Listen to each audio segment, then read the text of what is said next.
Baik, shalom saudaraku. Selamat pagi teman-teman yang ada di TikTok. Selamat hari Sabtu, tepatnya hari ini tanggal 27 September, saudara ya. Wow, 27 September luar biasa ya. Tidak terasa, saudara ya. Nah, dan saat ini juga saudara, em, tepatnya sebentar lagi kita akan meninggalkan bulan September menuju Oktober, dan kalau sudah Oktober ini artinya kita akan merayakan Natal sebentar lagi saudara, dan artinya tutup tahun tidak terasa setahun ini. Apa yang sudah Anda lakukan setahun ini saudara? Masih ada kesempatan lagi saudara. Apa yang belum selesai selesaikan dan buatlah target yang terbaik. Baik, saya mau nyapa dulu teman-teman yang ada di YouTube. Selamat pagi Nusantara, selamat pagi Indonesia, selamat pagi rekan-rekan yang ada di YouTube dari berbagai penjuru ya. Baik juga teman-teman di Zoom, welcome di ibadah membangunkan Pajar Empower Women Ministry bersama saya Pendeta Dr. Priscilla Damari Silitonga, dan saya juga mau menyapa teman-teman yang di TikTok. Horas, Shalom, apa kabar ya? Selamat pagi semuanya. Ada Bapak Boston Simarmata ya. Selamat pagi ya Pak. Dan selamat pagi semuanya yang mungkin nanti saya nggak bisa sapa. Kalau Anda punya permohonan doa, Anda bisa DM saya. Saya akan fokus di khotbah saudara. Dan kalau Anda ada kesaksian, saya percaya saudara firman Tuhan bukan suatu kebetulan. Saya mendapat kesaksian, ada yang sudah hamil, ada yang mungkin ini khusus membahas perempuan yang signifikan. Tapi ini bukan hanya khusus untuk perempuan, tapi juga untuk semua orang. Bahkan semua generasi, saudaranya mau generasi milenial ya. Nah, tapi kita khusus membahas para perempuan signifikan di Alkitab ya. Karena kalau bicara perempuan itu bicara banyak aspek sebenarnya, saudara ya. Dan laki-laki bukan berarti tidak termasuk paling penting karena partnernya ya. Saudara, kita saling melengkapi di dalam Tuhan ya. Baik, sebelum kita mulai mari kita bersatu di dalam doa. Terima kasih Bapak. Terima kasih semua karena anugerah-Mu kami ada sebagaimana kami ada, dan dalam ibadah Empower Women Ministry, ibadah pagi ini tolong hamba-Mu yang akan menyampaikan hanya kebenaran firman-Mu. Penuhi hamba dengan karunia hikmat pengetahuan, kuasa otoritas wibawa ilahi. Sembunyikan hamba di balik kuasa salib-Mu, biar nama-Mu saja yang ditinggikan, semua bagi kemuliaan nama Tuhan. Dan biarlah hamba-Mu ini hanya menyuarakan kebenaran firman Allah di dalam nama Tuhan Yesus. Juga hamba berdoa buat para pendengar yang sakit disembuhkan, yang berbeban berat mendapat kelegaan pada saat firman-Mu diberitakan. Kami percaya Engkau berotoritas penuh. Segala kuasa yang coba menghalangi dihancurkan oleh kuasa darah Yesus. Dan segala benteng-benteng keakuhan manusia dihancurkan. Dan biarlah kami menyiapkan hati kami Tuhan seperti tanah yang subur. Berfirmanlah, bukan hanya pendengar, terutama kami menghidupi firman-Mu, pelaku firman-Mu berdampak menjadi terang. Terima kasih. Pada saat firman-Mu ini diberitakan, kami percaya kehadiran-Mu membawa terobosan-terobosan rohani. Di dalam nama Tuhan Yesus kami berdoa. Amin. Shalom, shalom, shalom. Apa kabar saudara? Semoga semuanya sehat ya. Tuhan memberkati. Baik, khotbah kita firman Tuhan yang ini bukan khotbah, bahkan lebih dalam, bisa 1 jam saudara ya. Ya, judulnya The Woman of Surrender. Wow, siapakah The Woman of Surrender? Apa itu The Woman of Surrender? Ya, saudara, perempuan yang taat pada panggilan Allah. Firman Tuhan kita baca dari Lukas 1 ayat 26 sampai dengan 38. Dan juga kita akan membaca dari Yohanes 2 ayat 1 sampai 11. Jadi saudara, Anda bisa buka di rumah. Lukas 1 ayat 26 sampai 38. Karena ini cukup panjang ya saudara. Dan Yohanes 2 ayat 1 sampai 11 nanti saya mengeksegesis di situ sekalian.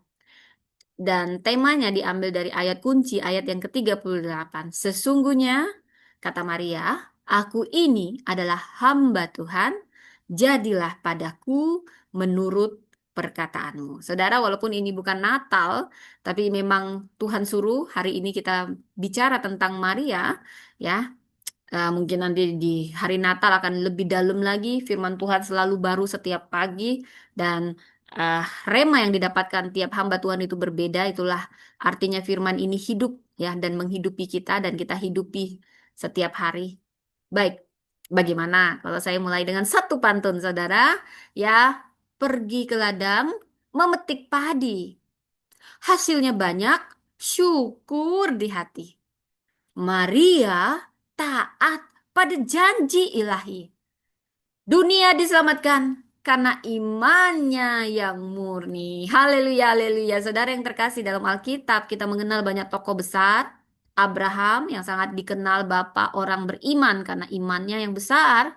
Musa dikenal dengan kepemimpinannya yang sangat transformasional. Daud ketulusan hatinya yang menggugah hati Tuhan, hati yang tulus seperti merpati, ya. Tetapi hari ini saudara, kita belajar dari seorang perempuan yang sederhana dan dia mendapat ini pada saat dia sangat belia, masih remaja, usia 13 atau paling 16 tahun paling ini. Jadi belum sampai 17, not yet 17, ya. Dia sudah dapat mandat ilahi. Jadi Tuhan bekerja menembus lintas, bukan hanya lintas denominasi, lintas generasi, Saudara. Wow, saya sangat terpesona. Ku terpesona dengan cintanya Tuhan. Nah, dia sederhana, dia dari kota kecil bernama Nazaret. Dia Maria ibu Yesus. Dia bukan ratu, saudara ya. Bukan juga nabi. Bukan juga orang besar siapa sih Maria. Tapi kenapa dia dilirik sama Tuhan untuk menjadi bundanya Yesus. Bunda Maria.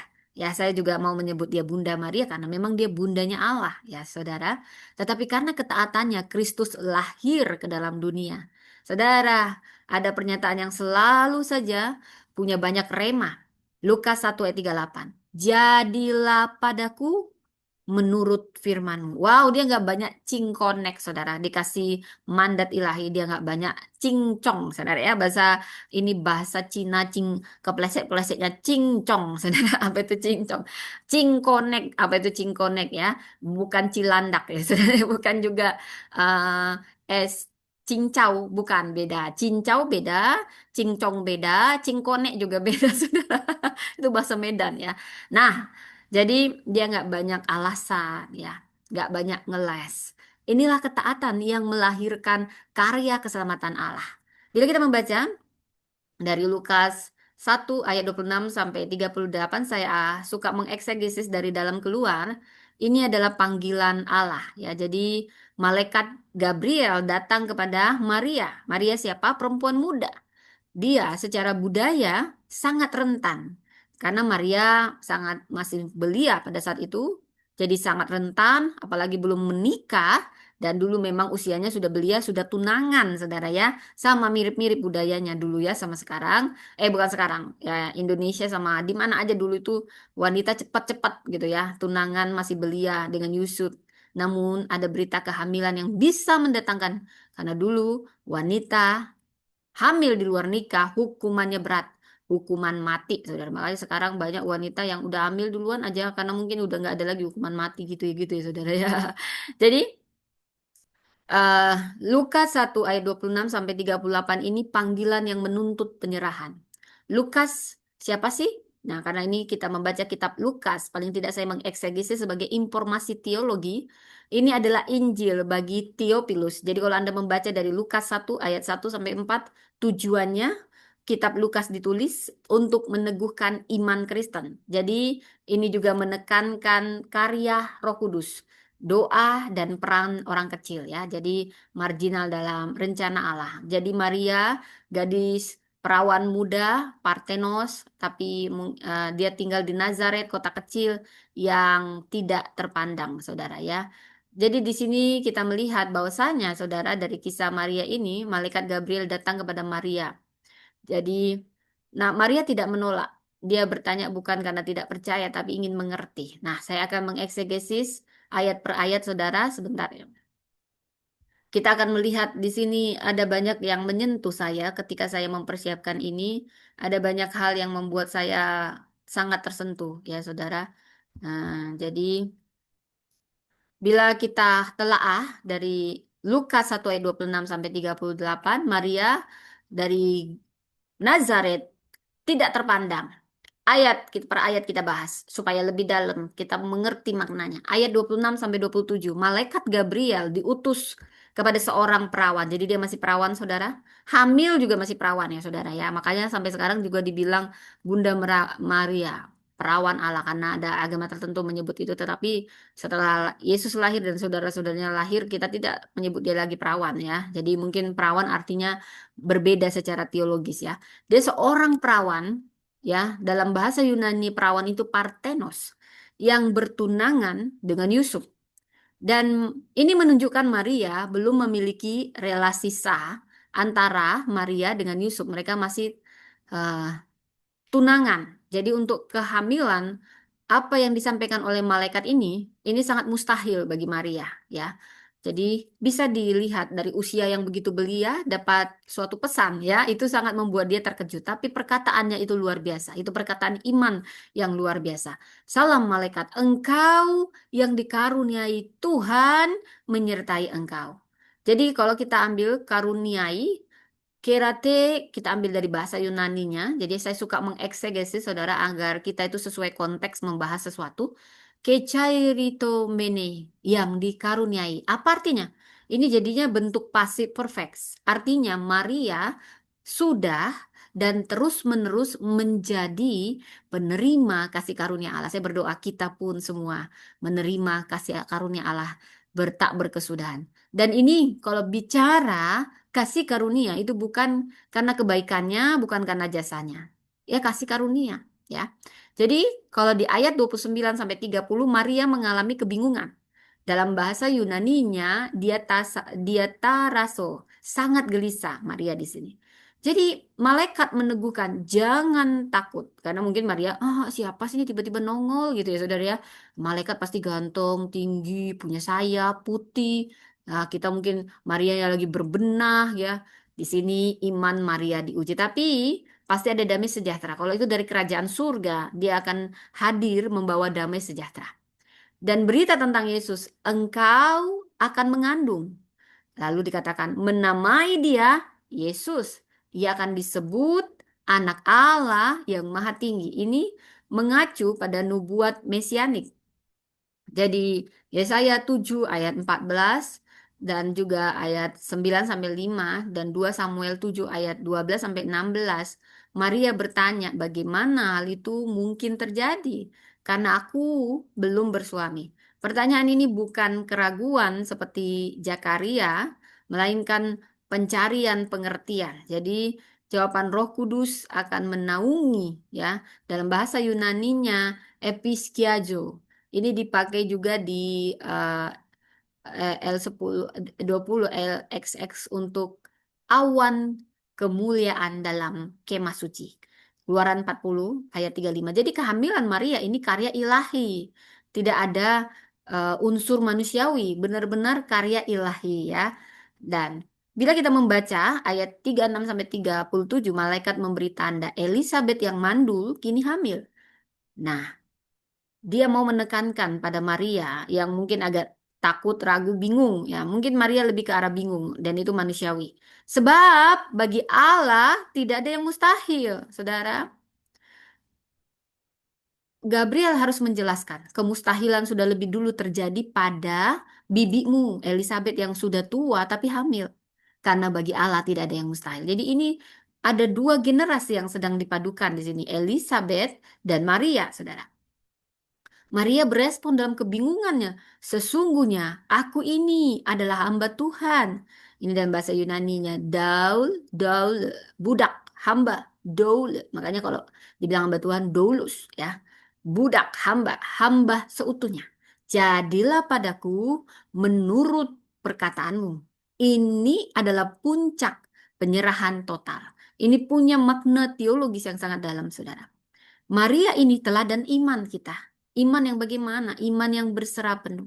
Aku berserah, aku berserah pada Yesus, Juru Selamat. Aku berserah. Tapi pada saat itu kan Yesus jadi manusia, belum lahir. Jadi mungkin pada Allah, Allah Yahweh, Allah Maha Besar. Gitu lah. Baik. Jadi ketaatan Maria ini melibatkan resiko sosial, emosional, bahkan nyawa. Tetapi dia memilih tunduk. Saya nggak tahu. Mungkin kalau saya yang dihampiri jadi Marianya ya dalam versi yang berbeda, saya langsung, apa-apaan sih? Ngapain sih pakai acara hamil-hamilan segala? Kan udah tahu saya punya tunangan. Tunggu dong, kita kan harus ikuti aturan Tuhan. Kan Tuhan yang bilang, kenapa aku harus hamil duluan? Aku punya tunangan, kenapa nggak lewat setelah nikah? Bukankah semuanya nih waktunya sesuai Tauratmu? Aku nanti dilempari orang pakai batu. Mana ada yang percaya kok datang? Nanti dibilang, kok ngaku-ngaku aja padahal kok kegatalan. Nah, mungkin tapi Maria tidak mikirin dirinya, pembelaannya, gengsinya. Dia sudah menyerahkan semua pada Tuhan. Saudara, berapa banyak kita lebih mikirin apa kata orang? Apa gengsi? Bagaimana nanti aku menampilkan versi terbaikku, saudara? Tapi itu bagus kalau Anda punya pertimbangan itu memang bagus dan manusiawi. Tapi ada saatnya kita bertemu dengan namanya hal-hal spiritual yang kita tahu itu dari Tuhan dan itu pasti bicara keintiman. Maria tahu itu karena dia punya keintiman dengan Tuhan. Anda tidak akan bisa keluar dari mulut Anda kalau Anda tidak intim dengan Tuhan. Tapi kalau Anda intim dengan Tuhan, Anda kenal siapa yang Anda layani dan Anda tahu siapa dia.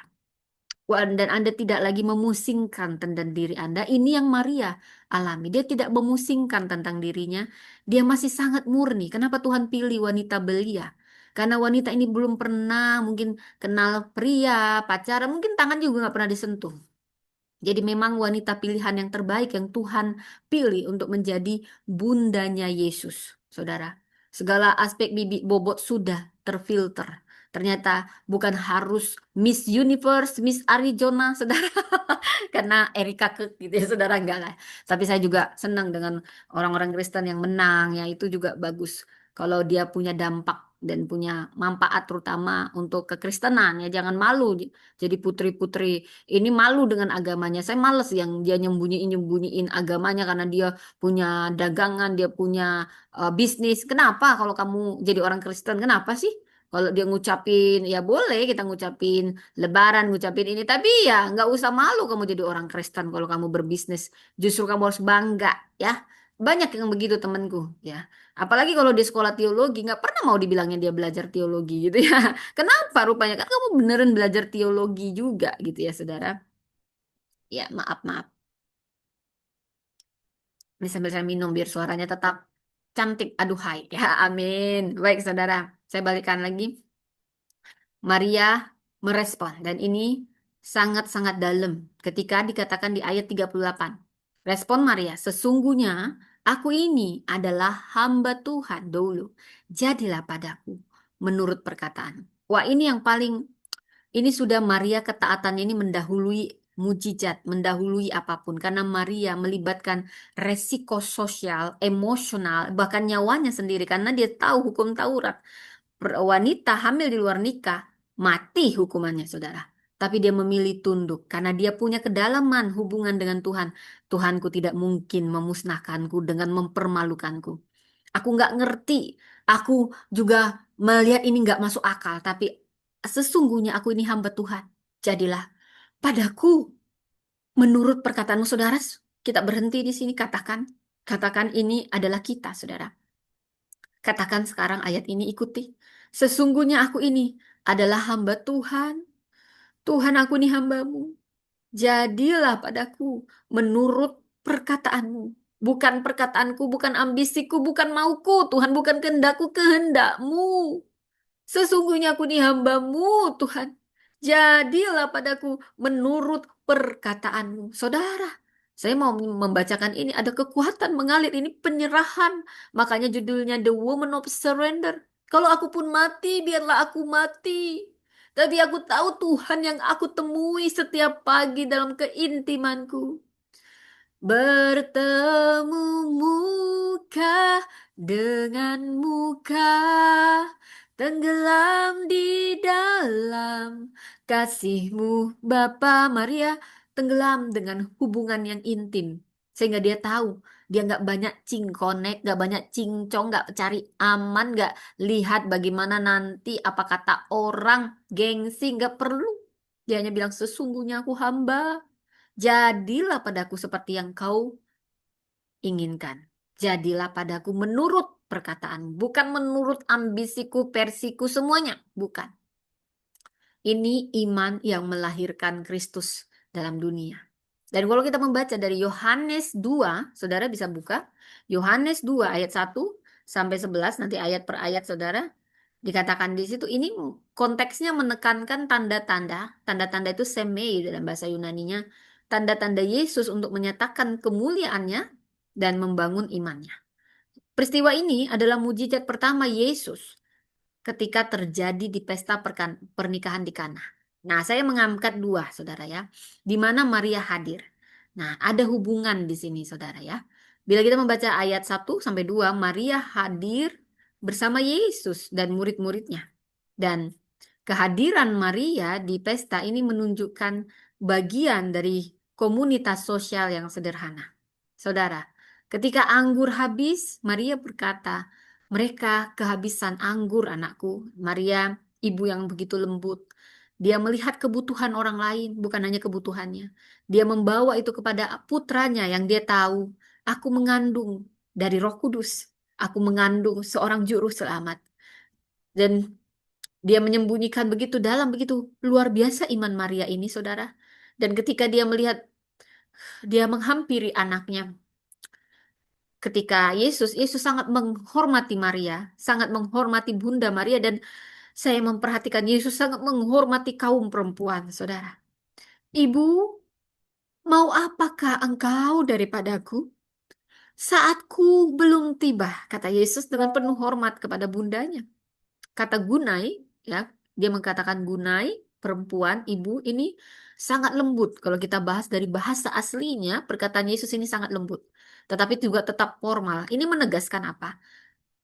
Menegaskan jarak antara relasi jasmani, ibu dan anak, dan misi ilahi Yesus. Walaupun Yesus mengasihi ibu, karena dia juga 100% manusia, 100% Allah, ketika dia berinkarnasi jadi manusia, dia harus menjadi teladan bagaimana hubungan ibu dan anak. Tetapi dia juga harus tak menetapkan dengan tegas, misi saya lahir ke dunia ini melalui rahimmu bundaku, yaitu misi ilahi. Dan Maria tidak menyerah. Dia tahu putranya ini juru selamat. Maria mencoba, tetapi dengan iman dia berkata kepada pelayan, apa yang dikatakan kepadamu, buatlah itu. Ini ketaatan aktif. Dia menyerahkan kendali kepada Yesus, putranya, sang juru selamat sepenuhnya. Dan mujizat terjadi. Air menjadi anggur. Anggur terbaik, padahal itu air udah habis, anggur yang terbaik udah disajikan lebih baik lagi. Karena Tuhan kalau bekerja itu 100% luar biasa, saudara. Ini melambangkan berkat baru dari Mesias, saudara. Jadi kita membaca dari Yohanes 11, Yohanes menyimpulkan mujizat ini adalah tanda pertama menyatakan kemuliaan Yesus dan murid-muridnya. Ini mujizat. Yesus membuat mujizat pertama itu bukan di marketplace, bukan di gereja, tapi di pesta pernikahan. Ini bicara keluarga. Betapa pentingnya keluarga, dan itu karena seorang ibunya. Begitu dia dekat dan mengasihi ibunya. Walaupun dia tegas berkata, "Ibu, waktuku belum tiba. Kau tahu aku juru selamat yang kau kandung." Tetapi ibunya ini peduli. Dia peduli perasaan keluarga. Mujizat pertama di keluarga, karena keluarga begitu penting di hadapan Tuhan. Saudara, Yesus adalah kepala keluarga. Bahkan masalah anggur dia peduli. Apalagi masalah hubungan ibu dan anak. Apalagi hubungan suami istri. Yesus sangat peduli. Bawa kepadanya. Seperti anggur yang terbaik dari air. Dia tidak mau mempermalukan, hanya masalah gengsi tuan rumah untuk pesta. Kalau dibayangkan, ngaku aja deh udah nggak usah gengsi. Tapi ternyata masalah sederhana itu penting bagi Yesus. Dan dia mendengarkan itu karena seorang ibu. Saudara, mungkin kita melihat ada banyak keluarga bermasalah. Berapa banyak kita semua diam cuek, mampus, ini kan pestamu, bukan pestaku. Rasain. Ah, sudahlah, ini cuma pesta. Tapi seorang Maria, dia tahu ini penting, ini pernikahan. Dia tahu ini awal benih baru keluarga. Nanti kalau udah ada celah, ada di awal pesta aja banyak keributan. Nanti ini kasihan suami istri. Ini nih gara-gara kamu nih, kebanyakan tamu pihak wanita. Nanti berantem-berantem suami istri. Enggak, ini kamu yang undang banyak banget. Ini karena mamamu nih, karena bapakmu. Maria peka. Mungkin ada budaya-budaya di situ. Kalau di awal aja begini nggak bagus, nanti nanti akhirnya nggak bagus. Begitu penting masalah keluarga, mengawali keluarga bagi Maria. Dan dia meminta tolong kepada Yesus. Kenapa bukan kebangkitan yang pertama? Kenapa keluarga yang pertama? Kenapa harus di pesta pernikahan? Saudara, ada banyak makna di dalamnya sebenarnya. Karena keluarga begitu penting. Dan Tuhan mau mengawali apa yang diawali. Ketika kita peduli, bukan hanya pada keluarga kita aja kita peduli. Kita peduli pada kebutuhan orang lain. Tuhan sendiri akan memenuhi kebutuhan kita sendiri. Jangan menutup mata masalah keluarga orang. Kita tahu berantem aja nih. Ada anak dipukulin. Kita cuek. Ada tetangga kita cuek. Itu anak dia jangan urusin. Suami istri berantem kita diem aja cuek. Ada udahlah keluarga kita kita urus. Saudara Maria juga bisa melakukan itu. Waktu Yesus bilang, Ibu, waktuku belum tiba. Dan Yesus benar, memang waktunya belum tiba. Ada hal-hal yang perlu disembunyikan dulu, dirahasiakan dulu. Tapi karena ibunya yang meminta, kenapa Maria peduli? Karena dia tahu, dia peka, saudara. Dia tahu mungkin perasaan hati eh, pengantin perempuan, ada rasa malu. Pada keluarga ada rasa malu. Dan itu penting bagi Maria. Bukan keluarganya, tapi dia penting. Saudara, mulailah kita peduli pada orang lain, pada keluarga, tetangga kita, teman kita yang mungkin di ujung perceraian. Kita cuek aja. Atau ada kekerasan dalam rumah tangga, kita cuek sebagai tetangga. Padahal kalau kita tetangga peduli aja. Ada banyak pembunuhan yang di keluarga dapat dicegah karena kepedulian kita. Maria, Maria mau menyatakan ini. Gak usah kasih perpuluhan, Pak. Gak usah. Tuhan gak butuh perpuluhanmu.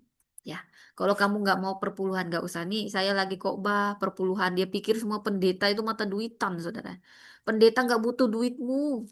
Ya, kamu memberi perpuluhan, persembahan, gak ada urusannya sama pendeta. Ya, memang ada pendeta yang makan uang. Itu biar urusan Tuhan. Pendeta akan dihukum lebih kejam karena dia sudah tahu kebenaran, cari untung dari ini. Ini karena ada yang ngomong sikit-sikit kalau saya kok bayar udah nggak dibayar ya saudara ya. Diledek-ledek gini, hati-hati kamu ngatain hamba Tuhan ya. Karena banyak hamba Tuhan yang masih murni ya. Saudara, Anda kalau bahas-bahas perpuluhan nanti sikit-sikit perpuluhan, perpuluhan, perpuluhan. Gak usah kamu bayar perpuluhan. Berapa sih? Emang perpuluhanmu berapa? Dan biasanya yang ngomong kayak gini ya saudara ya, dia malah nggak pernah ngasih perpuluhan.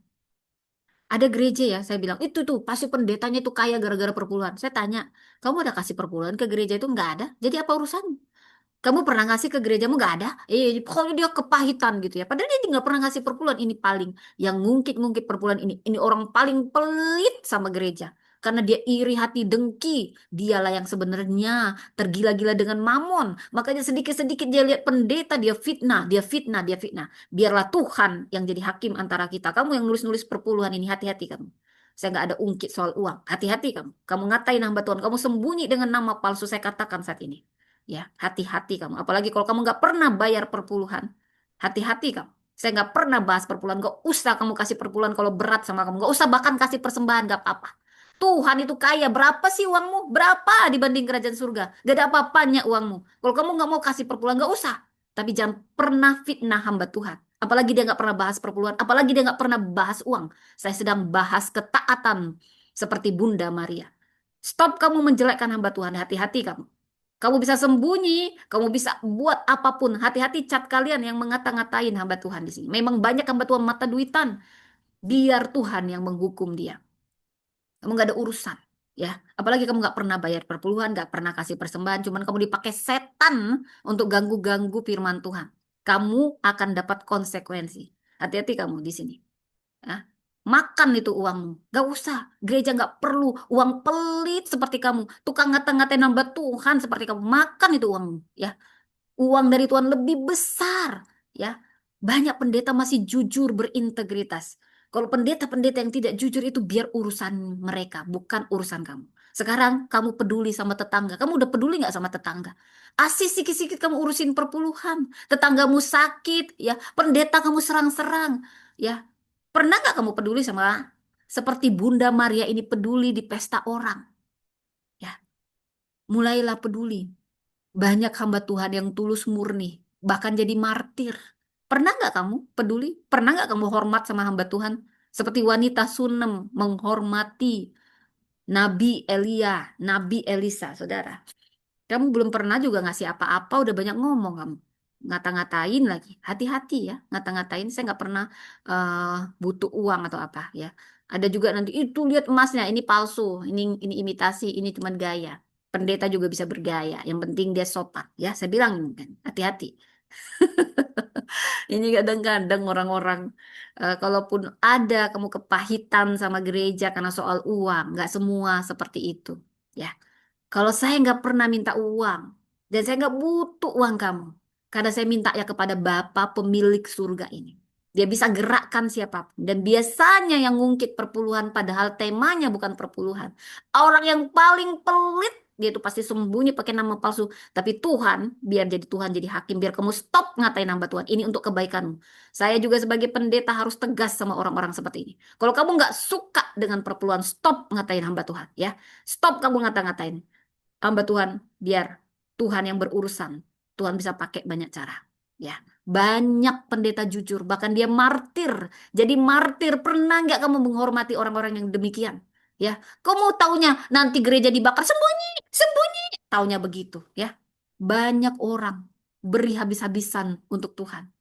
Kalau ada pendeta kaya, pendeta luar biasa, emang kenapa kalau pendetanya kaya? Ada urusannya? Ada uangmu? Nggak ada kan? Kalau kamu nggak punya karena kecuali kamu kasih uang, kamu ditipu-tipu, cuma dimanfaatin. Aku tahu rasanya.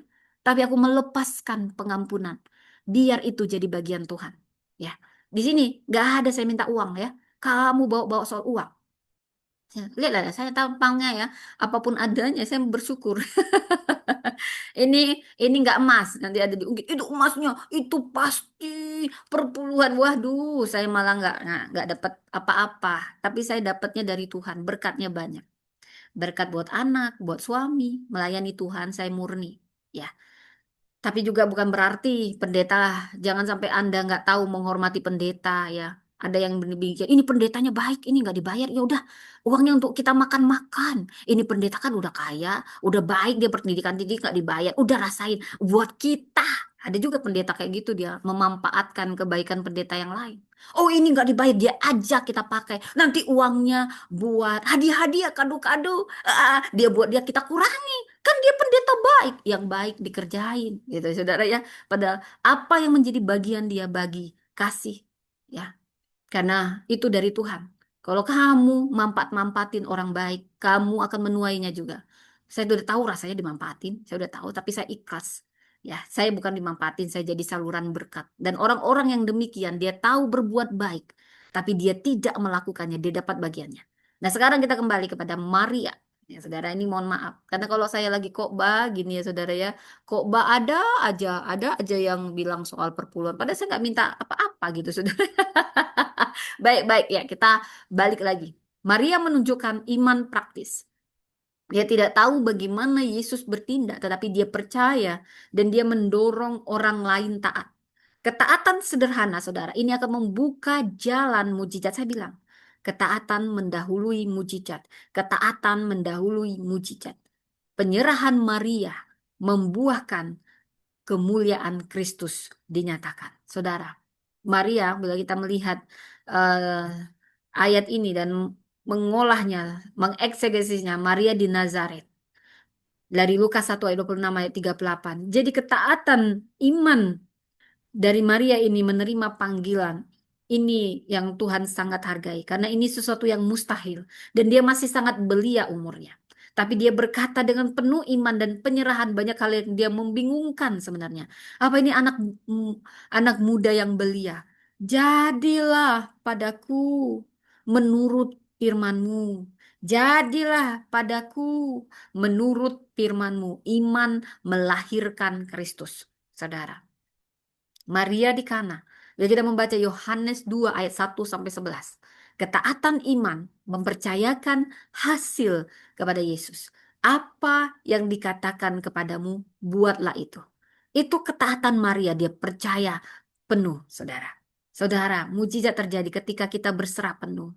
Aku berserah ketika kita taat. Walaupun kita tidak mengerti. Walaupun semuanya di luar akal logika kita, saudara. Apa yang dikatakan buatlah. Maria sebagai the woman of surrender. Kita menyebutnya the woman of surrender. Dia menyerahkan identitas, kenyamanan, dan kontrol hidupnya. Dari penyerahan itu, Kristus dinyatakan kepada dunia. Jadi dari sini kita tahu melihat ini pemberitahuan kelahiran Kristus kepada Maria oleh malaikat Gabriel. Ya, dalam bulan ke-6 Allah menyuruh malaikat Gabriel pergi ke sebuah kota Galilea. Jadi Maria itu di Galilea, di Nazaret. Seorang perawan yang sudah bertunangan dengan Yusuf keluarga Daud. Jadi dua-duanya itu keluarga Daud. Dan nama perawan itu Maria. Saudara, kalau kita olah bulan ke-6 dia dapat dapat nubuat ini, saudara ya. Ini dan di sini Elizabeth sudah hamil bulan ke-6. Lukas 1 ayat 24 sampai 36. Jadi ini menggabungkan karya Allah tentang Yohanes Pembaptis dan karya yang lebih besar yaitu Yesus. Malaikat Gabriel ini malaikat yang menyampaikan berita ya. Ini juga yang datang kepada Zakaria. Jadi eh, Nazaret sendiri kalau kita olah ini kota yang tidak terkenal. Ini tidak ada apa-apanya. Makanya dari kota kecil, lahir dari kota rendah. Kenapa Tuhan harus pilih Nazaret, saudara? Tuhan itu maha adil. Tuhan itu maha besar. Dia itu suka memakai orang-orang yang disepelekan, orang-orang yang nggak dianggap untuk menjadi duta duta besarnya, saudara. Makanya hati-hati. Kita jangan cepat nyepelein orang. Aduh, kamu siapa sih? Kamu kan dari kampung-kampung itu kan ya? Jangan. Karena Yesus sendiri lahir dari Nazaret yang nggak dianggap. Adakah sesuatu yang baik akan keluar dari Nazaret? Tuhan bisa pilih yang terbaik kota. Kenapa dia pilih Nazaret? Dia ingin segala bangsa. Dia ingin apa yang hina jadi mulia. Bukankah Yesus juga lahir di di kandang domba? Dia bisa lahir di tempat yang paling mahal. Tapi kenapa dia pilih kandang domba di palungan? Aku masih ingat puisinya. Di palungan dibaringkan anak Allah yang kudus. Wah, aku mau nangis, saudara. Raja segala raja, pemilik semesta memilih kandang domba. Itu yang orang Yahudi tidak bisa terima. Kenapa Mesias harus lahir? Karena semuanya berbeda, kontradiksi dengan dunia ini. Makanya Anda jangan pernah menyepelekan orang. Karena biasanya orang-orang yang diremehkan kalau ditangkap Tuhan, orang-orang yang nggak dianggap, saudara, itu dijadikan Tuhan duta besarnya. Karena Tuhan begitu baik. Disitulah keadilannya. Dia selalu berpihak pada orang-orang yang lemah, berpihak pada orang-orang yang dianggap. Saudara, dia bisa pilih hotel terbaik, tapi dia pilih kandang domba. Bahkan tidak ada nabi yang lahir di kandang domba. Tidak ada nabi-nabinya yang lahir di palungan, tapi anak Allah harus memilih. Itu bukan suatu kebetulan, itu sudah dinubuatkan. Pemilik semesta, Raja, Tuhan yang jadi manusia, dia memilih kandang domba, palungan. Dia ambil yang paling hina, bahkan semiskin-miskinnya kita tidak ada yang lahir di kandang domba. Tapi Tuhan kita lahir di kandang domba. Raja segala raja itu lahir di kandang domba. Ada makna di dalamnya. Karena memang tujuan dia datang. Mengubah apa yang hina jadi mulia. Apa yang hina jadi mulia, saudara. Dia juga mati di tempat terkutuk, yaitu kayu salib. Saudara, tidak ada.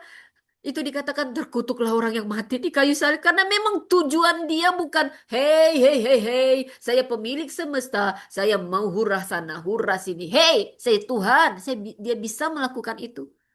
Tapi itulah Tuhan kita yang maha besar, maha kasih. Memang tujuan dia datang ke dunia untuk disalib. Dia mau mengubah yang hina jadi mulia. Dia mau mengubah kutuk menjadi berkat. Semua yang kontradiksi di dunia ini, dia mau ubah itu. Aku Tuhan, pemilik semesta, berdaulat atas apapun. Tapi kau begitu berharga.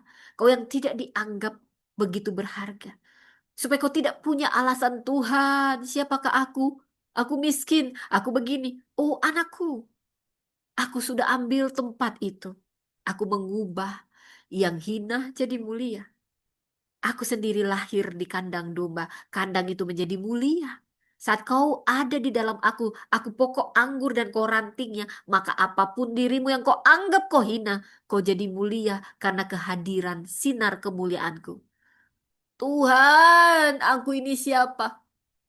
Lihatlah keluargaku. Memang aku datang untuk itu. Aku datang ke dunia bukan bilang pesta-pesta seperti Elon Musk yang kaya raya disambut di mana-mana. Oh tidak, aku pemilik semesta, aku pencipta langit dan bumi. Aku sudah ada sebelum kau ada karena aku Alfa dan Omega. Tapi aku memilih tempat yang paling hina itu memang tujuanku ke dunia ini untuk disalib. Ngapain? Cuman mau bilang, "Hei, aku Tuhan. Sembah aku, sembah aku. Aku pemilik semesta. Tidakkah kau tahu dasar kamu prajurit Romawi kau nggak ada apa-apanya, kau semut." Aku bisa ngomong begitu. Tapi ngapain aku datang ke dunia ini? Memang aku sedang memberi teladan. Supaya nggak banyak cingkonek kamu satu-satu. Tuhan, aku tidak bisa mengampuni begini-begini. Aku ketika jadi manusia, aku udah tahu rasanya manusia. Cuman Tuhan kita yang tahu rasanya jadi manusia. Dan dia ambil semua hina itu, dia ubah jadi mulia saat kau ada di dalamku. Yang hina jadi mulia.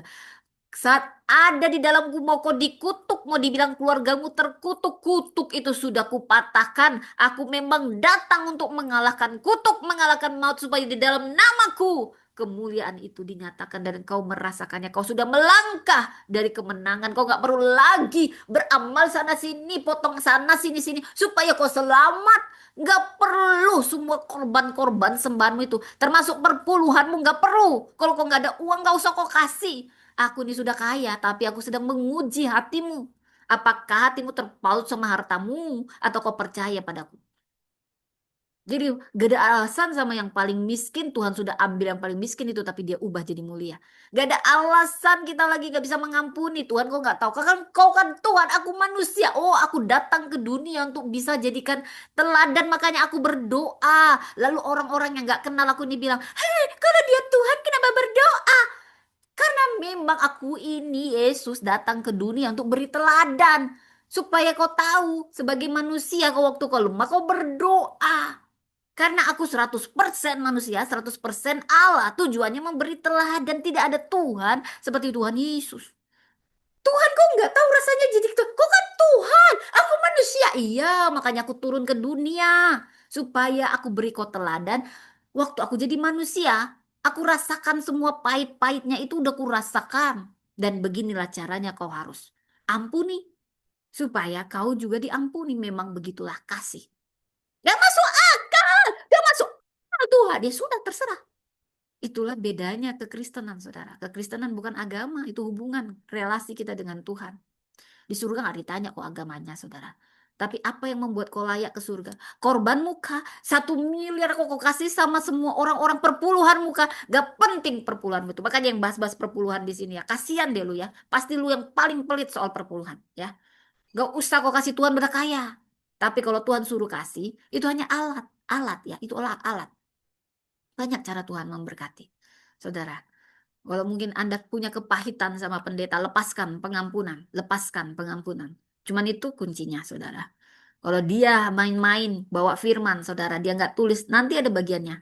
Seorang pendeta akan dihukum lebih kejam. Dia tahu berbuat yang baik, dia nggak melakukannya, ada bagiannya. Dan kamu nggak pernah ngasih perpuluhan, kamu ngungkit-ngungkit. Buat apa? Di surga itu udah kaya jalannya aja dari emas. Apalagi kamu nggak pernah ngasih perpuluhan, ngungkit-ngungkit perpuluhan. Padahal sekarang topik kita Maria, the woman of surrender. Maaf saudara ini banyak aja nanti cat-cat ngeledek saya tapi saya harus fokus ya. Fokus saya cuman kadang kesel gitu saudara. Saya nggak pernah ngungkit uang di sini. Saya tulus. Kalau saya mau cari uang saya nggak perlu khotbah di sini. Tapi Tuhan suruh, ayo Priscilla berkhotbah. Karena saya tahu ada Maria di sini. Saya tulus. Saya nggak perlu khotbah di sini nggak dibayar saudara. Mau juga TikTok bayaran uangnya berapa saudara? Ya, saya nggak cari itu, nggak pernah saya ambil saudara. Tapi saya takut pada Tuhan. Tuhan yang sudah memperlengkapi saya harus menyalurkan itu. Ya, jadi nggak usah cerita uang di sini, nggak ada uangnya di sini. Tapi di sini ada kasih karunia. Di sini ada berkat Tuhan, lebih dari uangmu itu, yang lapuk-lapuk itu ya. Ya, Tuhan lebih kaya dari itu semua. Dan saya tulus melayani di sini. Jadi malaikat Gabriel ini yang memberi, ada banyak yang menyentuh di sini ya saudara. Engkau yang dikaruniai. Maria dipenuhi kasih karunia. Saya berdoa kita semua dipenuhi kasih karunia. Tuhan menyertai engkau. Permula formula penyertaan ilahi. Saudara, kata ayat 30 sampai 33 di sini.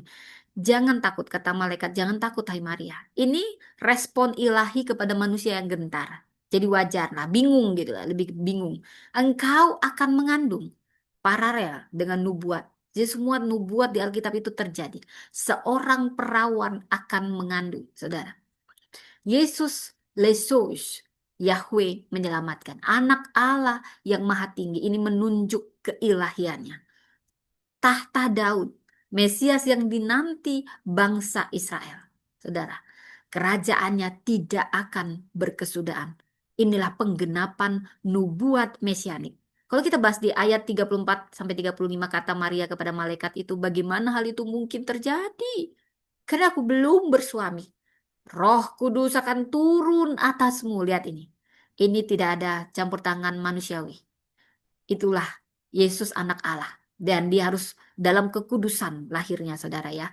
Kuasa Allah yang maha tinggi menaungi engkau. Sebab itu anak yang kau lahirkan itu akan disebut kudus anak Allah. Ini pertanyaan Maria. Bukan tanda tidak percaya. Tapi dia hanya bingung, tidak mengerti. Karena memang dia masih remaja juga ya. Yaitu wajar, kita kan manusia. Ada pertanyaan biologis saudara ya. Dia katakan, bagaimana mungkin? Ya saudara, ini sebentar saya mengapakan puzzle-nya supaya nggak mati tiba-tiba. Ya, dalam nama Yesus ya.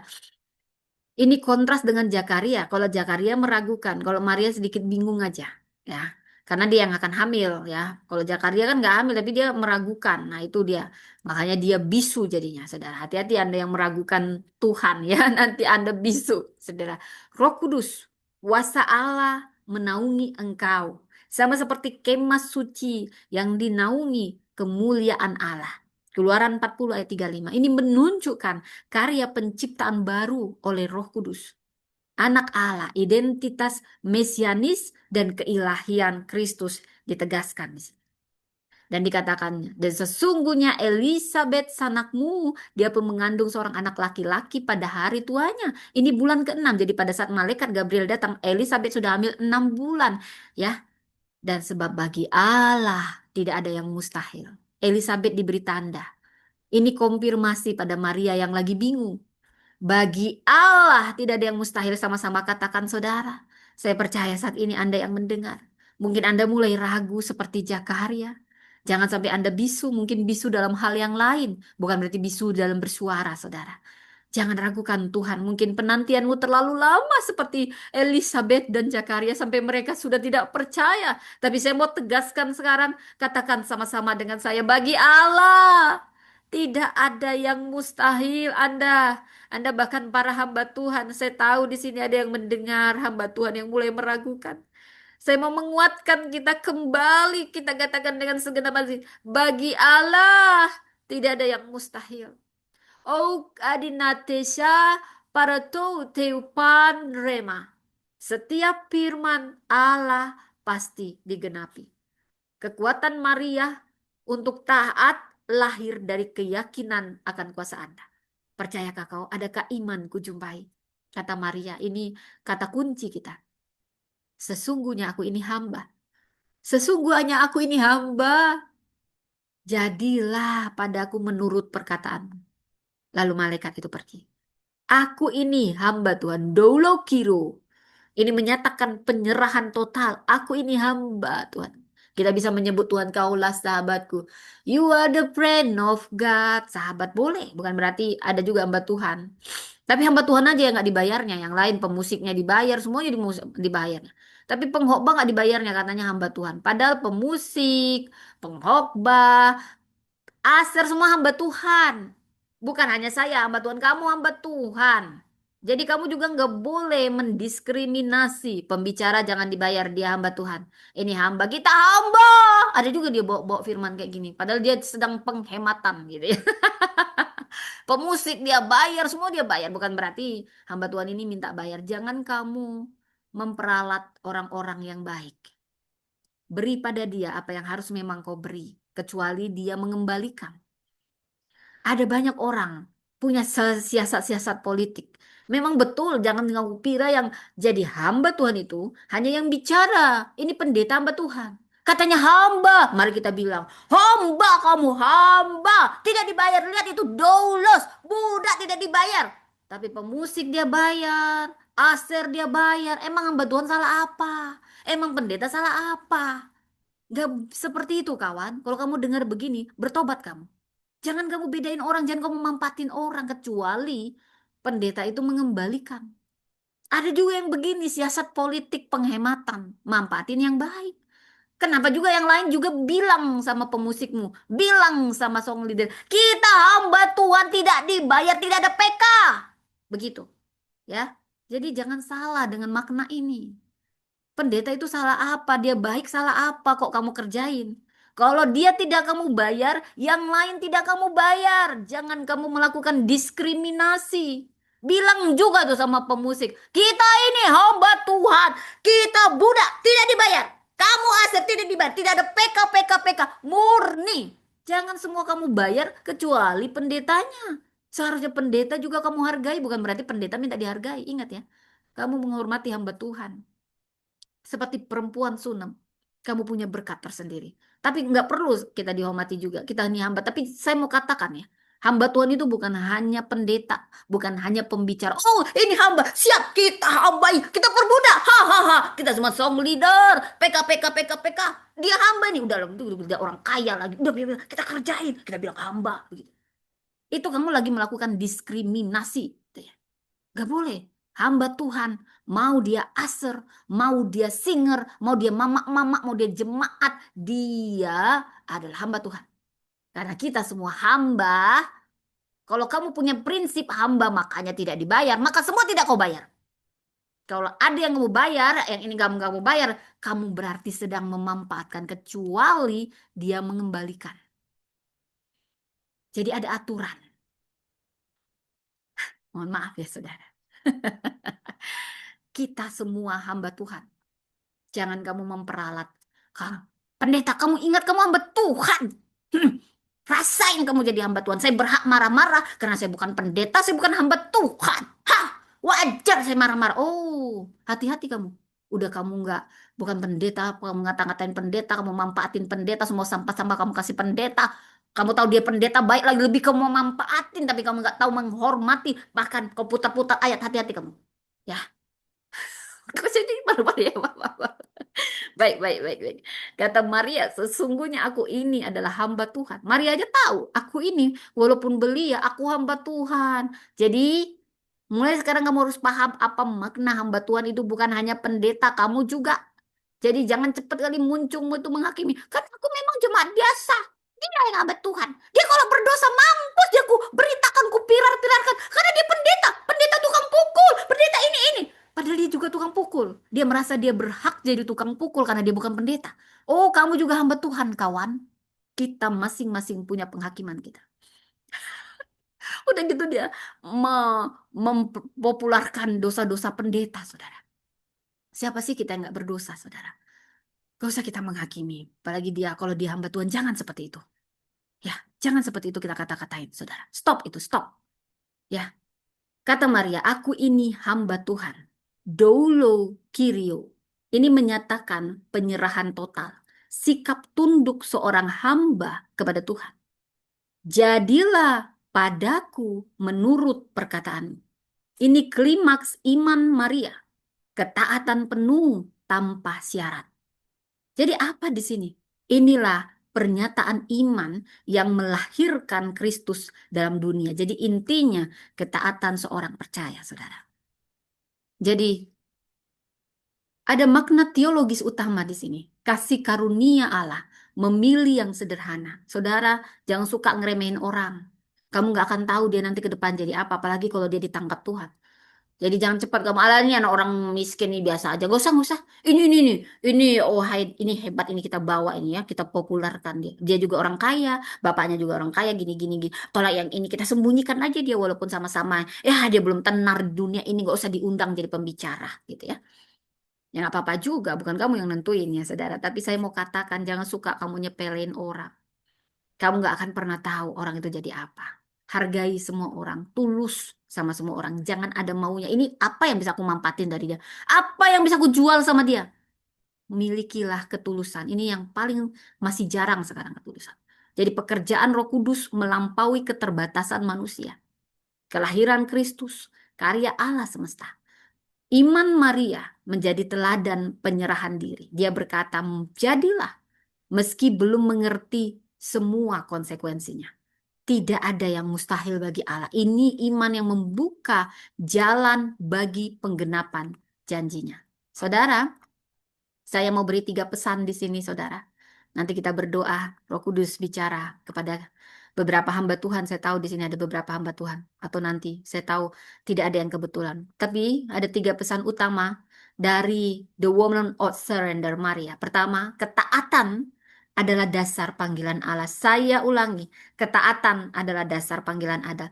Kita sudah lihat teladan Maria banyak yang tidak sering ku tak mengerti jalan-jalanmu Tuhan, bagai di belantara yang kelam. Tampak seribu tanya, namun tetap percaya jejakmu Tuhan sungguh sempurna. Ajarku memahami semua yang kau ingin. Ada banyak hal yang kita tidak mengerti. Kau boleh katakan Tuhan, aku tidak mengerti. Karena kau memang bukan Tuhan. Tapi Tuhan ingin kau bergantung padanya.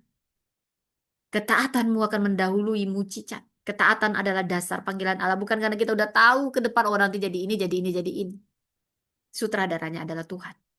Allah tidak mencari yang kuat, yang sudah ready, yang sudah mapan, yang pinter, yang berpengaruh. Allah mencari yang mau berkata, aku ini, sesungguhnya aku ini hamba Tuhan.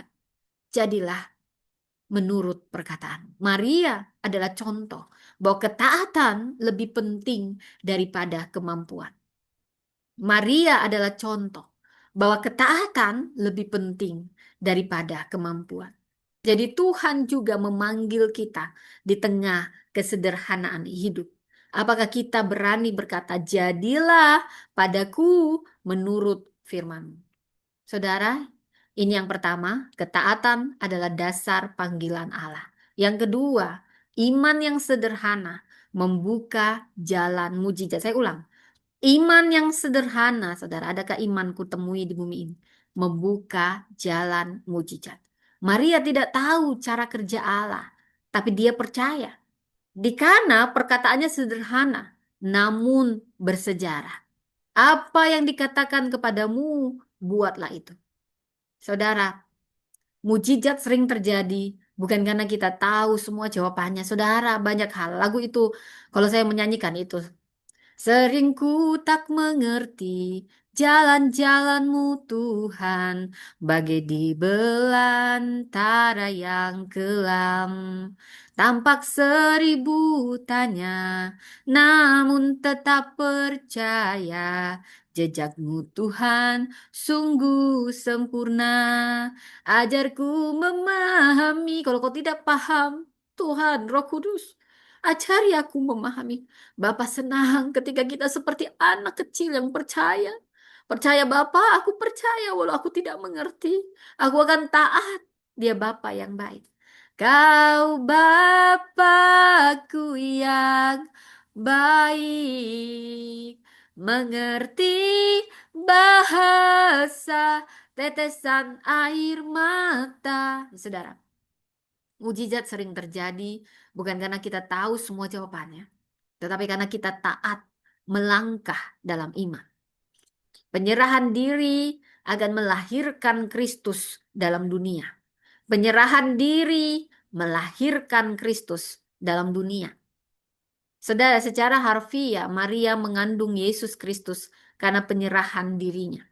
Secara rohani, setiap orang percaya dipanggil melahirkan Kristus dalam dunia melalui hidupnya, lewat kasih, kesaksian, pelayanan. Saudara, dunia butuh melihat Kristus melalui kita. Pertanyaannya, apakah hidup kita sudah jadi saluran kelahiran Kristus bagi orang lain? Seperti ibu yang rela menanggung rasa sakit saat melahirkan. Walau saya nggak pernah ngerasakan, saya sesar, saudara. Nggak pernah saya rasakan sakit mengandung. Paling setelah sesar ada nyeri-nyeri.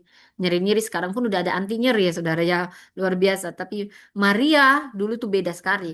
Maria menanggung resiko. Lihat itu dia sangat belia. Mungkin umurnya 13 sampai 17. Di bawah 17 saudara. Soal stigma. Bahkan pedang yang menembus hatinya saudara. Dari Lukas 2:35. Tetapi dari ketaatannya lahir juru selamat dunia. Demikian juga, kadang ketaatan kita menyakitkan, tetapi hasilnya melahirkan berkat bagi banyak orang. Jadilah padaku menurut firman-Mu, iman yang melahirkan Kristus dalam dunia. Allah tidak mencari yang mampu, tetapi yang mau menyerah. Ketaatan sederhana ini yang akan membuka jalan bagi mujizat besar. Apa yang dikatakan Tuhan kepadamu, buatlah itu. Perempuan Nazaret itu taat dan dunia menerima juru selamat. Saudara Maria adalah the woman of surrender, perempuan yang menyerah penuh kepada panggilan Allah. Dari bibirnya keluar kalimat iman, jadilah padaku menurut firman. Kiranya kita pun belajar, saudara, untuk taat dan percaya menyerahkan diri, karena ketaatan kita hari ini dapat melahirkan Kristus dalam keluarga, pelayanan, bahkan bangsa, saudara.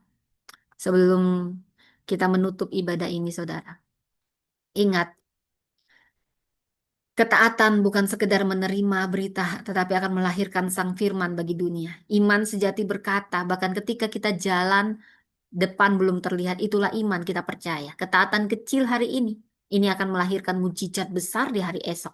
Surrender, menyerah, berserah kepada Tuhan bukan kelemahan, justru kekuatan melihat tangan Allah bekerja. Allah tidak mencari yang paling kuat, dia mencari hati yang berkata, aku ini hambamu. Saat kita manusia berkata, memang mustahil, tapi Maria percaya, bagi Allah tidak ada yang mustahil. Ketaatan akan buka jalan mujizat. Penyerahan akan bawa kita pada jalan kemuliaannya. Seperti Yesus hadir di pesta karena saya berdoa, dia hadir dalam rumah tangga kita. Menuangkan anggur kanannya bagi setiap rumah tangga. Kita percaya dan taat. Ini mengajarkan menyerahkan apa yang ada di tanganmu, maka Allah mengubahnya menjadi anggur terbaik. Perempuan yang berserah bukan kehilangan diri, melainkan menemukan panggilan ilahi. Saudara, saat ini taat dalam keluarga, dalam pekerjaan, dalam pelayanan, ya, ini kuncinya, saudara.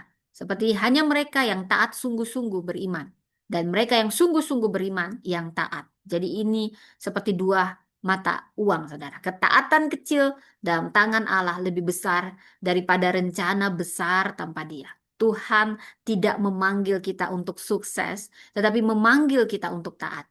Maria berkata, aku ini hamba Tuhan, jadilah padaku menurut perkataanmu. Itulah iman yang melahirkan Kristus dalam dunia. Saudara, jadi taat meski kita nggak ngerti sepenuhnya. Seperti Maria di Lukas ayat 1 ayat 34. Bagaimana hal itu mungkin terjadi? Aku belum bersuami. Dia tidak mengerti, tapi dia taat, dia percaya. Jangan tunggu semua jelas baru taat. Iman berarti melangkah meski belum melihat. Kemudian taat, itu akan membuka jalan mujizat. Apa yang dikatakan kepadamu, buatlah itu. Seperti di Yohanes 2 ayat 5. Maka mujizat air jadi anggur, lahir ketaatan sederhana para pelayan. Ketaatan kecil kita bisa buka mujizat besar. Taat memuliakan Kristus, meneguhkan iman orang lain.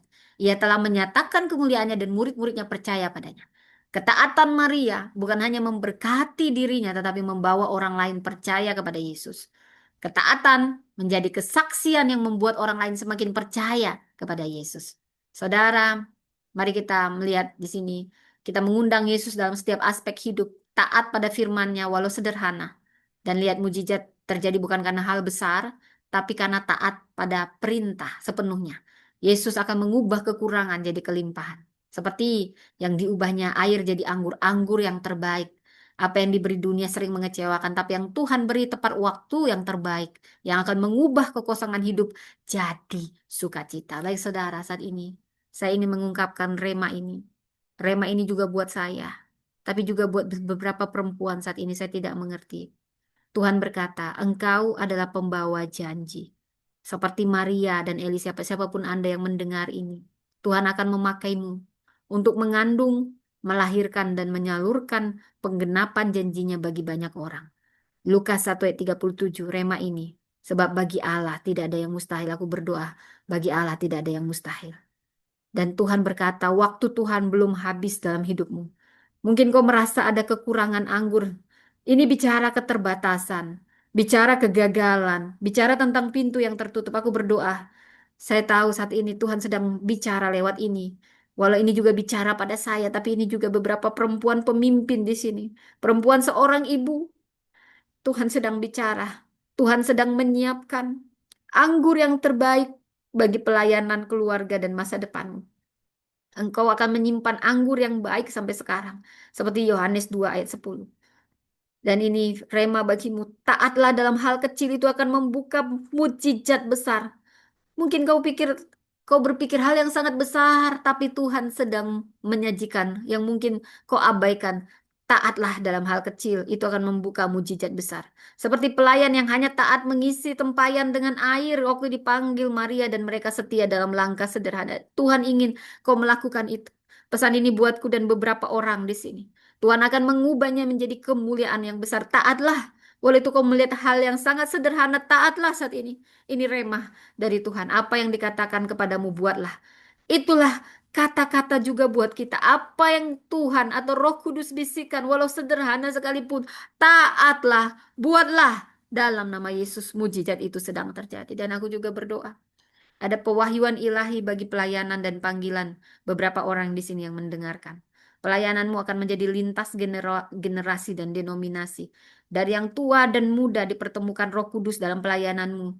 Yang menjembatani lintas generasi. Saya tidak tahu siapa Anda. Tapi ini menjembatani lintas generasi dan denominasi. Kekurangan. Apapun yang menjadi kekuranganmu saat ini akan menjadi kesaksian. Kekosongan anggur di Kana itu melambangkan area hidup yang mungkin bagimu gagal, bagi orang gagal, tapi ini yang dikatakan Tuhan itulah yang dipakai Tuhan sebagai panggung mujizat terjadi. Terjadi saat ini. Ada beberapa orang yang Tuhan sedang sampaikan ini dan kita dipanggil sebagai saksi kemuliaan. Yohanes 2 ayat 11 menutup kisah, maka murid-muridnya percaya kepadanya. Panggilanmu bukan sekedar berkhotbah, tapi melalui pelayananmu orang lain akan percaya lebih dalam. Tuhan berkata, engkau adalah Maria dan Elizabeth sekaligus pembawa janji, peneguh iman, saksi kemuliaan. Walau mungkin ada kekosongan, justru itulah tempat panggung Tuhan, anggur terbaik yang akan disiapkannya bagimu dan pelayananmu. Dalam nama Tuhan Yesus, terjadilah. Mari kita berdoa. Terima kasih Tuhan. Kami mau seperti Elizabeth taat penuh.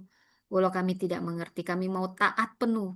Walau kami tidak mengerti, jadilah pada kami menurut kehendak-Mu.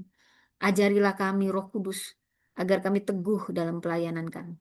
Teguh dalam segala sesuatu. Terima kasih Tuhan. Terima kasih buat kebaikan dan kemurahan-Mu. Terima kasih. Di dalam nama Tuhan Yesus kami berdoa. Mari kita berdoa doa yang diajarkan Tuhan Yesus, doa Bapa kami. Bapa kami yang di surga, dikuduskan namamu, datanglah kerajaanmu, jadilah kehendakmu di bumi seperti di surga. Berilah kami pada hari ini makanan kami yang secukupnya, dan ampunilah kami akan kesalahan kami seperti kami juga mengampuni orang yang bersalah kepada kami. Dan jangan membawa kami ke dalam pencobaan, tetapi lepaskanlah kami daripada yang jahat, karena Engkau yang punya kerajaan dan kuasa dan kemuliaan sampai selama-lamanya. Amin. Mari kita menerima berkat dari Tuhan. Tuhan menghadapkan wajahnya kepada kita. Tuhan menyinari kita dengan wajahnya dan kasih karunia-Nya. Diberkatilah keluarga kita, anak cucu kita. Diberkatilah apapun yang kita lakukan, segala usaha, bisnis apapun. Ada favor dan kemuliaan Tuhan menyertai dan dijadikan berhasil untuk kemuliaan namanya. Bapa, terima kasih. Bapa, terima kasih. Bapa, terima kasih. Bapa di dalam surga, ku berterima kasih. Amin. Amin. Amin. Amin. Amin, amin, amin. Terima kasih semuanya, saudaraku. Tuhan memberkati. Saya mohon maaf kalau ada cat-cat yang nggak bisa saya balas. Dan yang ada permohonan doa, saya akan mendoakan bersama tim nantinya. Bisa di DM kalau mungkin catnya sudah hilang, karena saya harus fokus dengan khotbah dan apa yang Tuhan sampaikan sembari saya memberitakan firman Tuhan. Baik, kita akan jumpa lagi esok, mungkin esok sore ya saudara ya, dalam berita yang lain tentang kisah yang lain. Wanita-wanita signifikan. Jadilah seperti Maria, the woman of surrender. Tuhan memberkati teman-teman yang ada di Zoom. Terima kasih sudah hadir. Juga teman-teman yang ada yang di YouTube. By the way, rekaman penuhnya Anda bisa baca, dengar di YouTube. Tuhan memberkati. Bye.